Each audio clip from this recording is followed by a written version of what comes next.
Most people probably cannot stand my version of religion. Then again, I never did care for their homophobia and transphobia in the name of the Bible. Let me tell you why certain laws exist in the Commonwealth of Kentucky, such as KRS 503.100.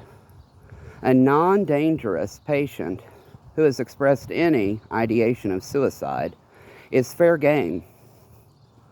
It's biblical, it is unconstitutional, and it leads to a hell of a lot of damage. They lied in my circumstance, claiming that I would play in traffic to establish a mental health guideline to physically assault me to the point of permanently disabling me. Yes, I'm out walking. My right foot hurts so bad I want to cut it off. I don't have a choice, do I? It's not like I'm going to go home and saw it off. And I can't stand being inside anymore today.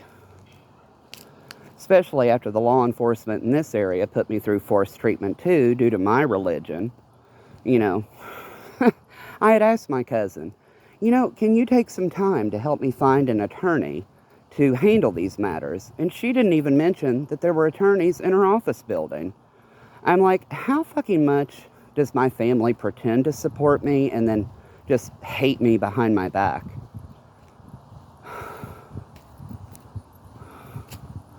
That's just like the locals in Mason County, Kentucky, threatening to kill me for suing them after being hazed by their own goddamn law enforcement. And then, law enforcement complaining about curse words. You people need to, mature.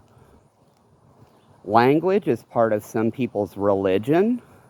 Just because you find it offensive or disrespectful doesn't mean that you're right.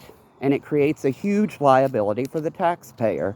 But then, like I said, why in the hell would they care? They can take makeup, clothing, anything that the Department of Corrections deems, needed for appearance sake in their job, and that the Internal Revenue Service approves as a tax write-off, including poise pads and the male underwear.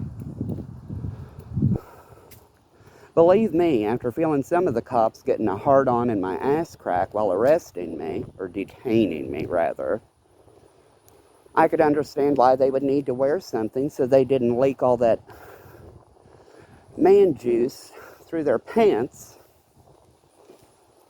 But that's just like with cop dick pic entrapment during one of my last altercations with them.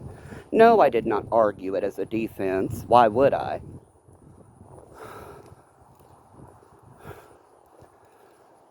Pay the $2 and whatever else is required, and then talk about it publicly. And guess what? There's a case on Local 12 about them.